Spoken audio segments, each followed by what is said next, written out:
انسان کی زندگی میں سب سے زیادہ پریشان کن حالات پیدا کرنے والی وجہ وہ انسان کے گناہ ہیں۔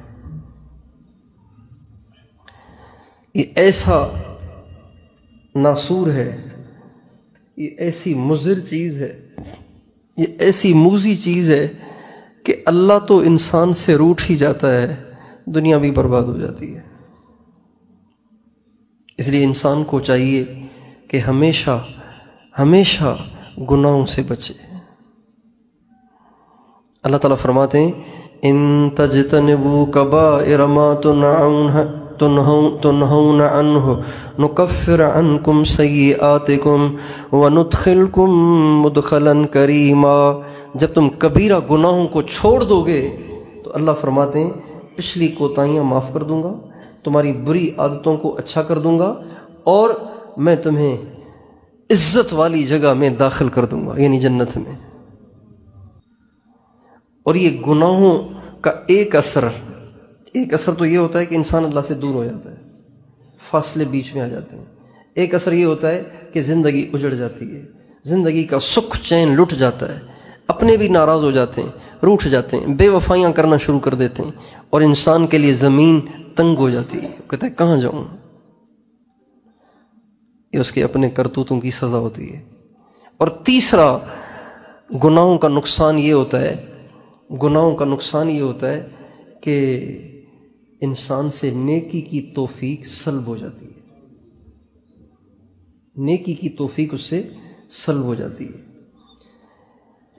جو لوگ کہتے ہیں کہ معمولات نہیں ہوتے، مراقبہ نہیں ہوتا، ذکر رہ جاتا ہے، تہجد میں اٹھا نہیں جاتا، آنکھ نہیں کھلتی، بہت کوشش کی ہے، الارم بھی لگاتا ہوں، جلدی بھی سو جاتا ہوں، پھر بھی آنکھ نہیں کھلتی، آنکھ کھل بھی جاتی ہے تو اٹھا ہی نہیں جاتا، رہ جاتا ہے، یہ سب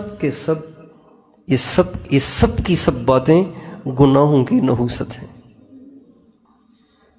حضرت سفیان ثوری رحمۃ اللہ علیہ بہت بڑے امام ہیں، یہ امام ابو حنیفہ کے ہم پلہ ہیں، امام اعظم ابو حنیفہ کے ہم پلہ۔ اللہ نے ہمارے امام صاحب کو قبولیت زیادہ دی، ان کی فقہ چل پڑی۔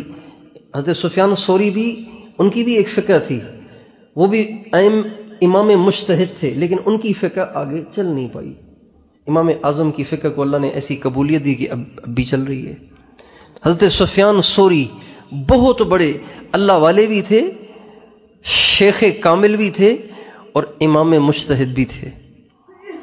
فرماتے ہیں کہ ایک دفعہ ایک شخص دعا مانگ رہا تھا اور رو رہا تھا، تو مجھے خیال آیا یہ کتنا ڈرامہ باز ہے، دکھاوا کر رہا ہے۔ ایسے ہی مجھے خیال آیا کہ یہ سارا دکھلاوا کر رہا ہے، ساری بناوٹ رہی ہے۔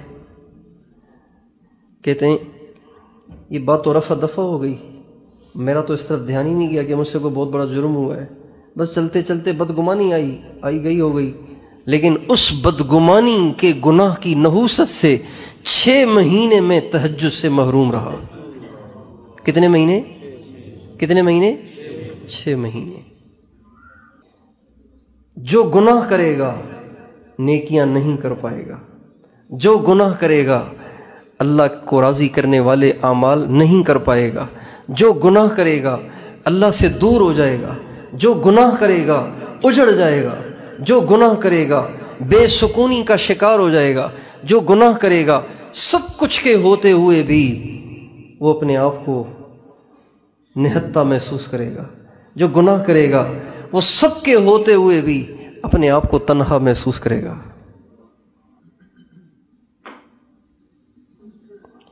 اس لیے یہ بہت بڑی رکاوٹ ہے اللہ تک پہنچنے میں، بہت بڑی رکاوٹ ہے اللہ تک پہنچنے میں۔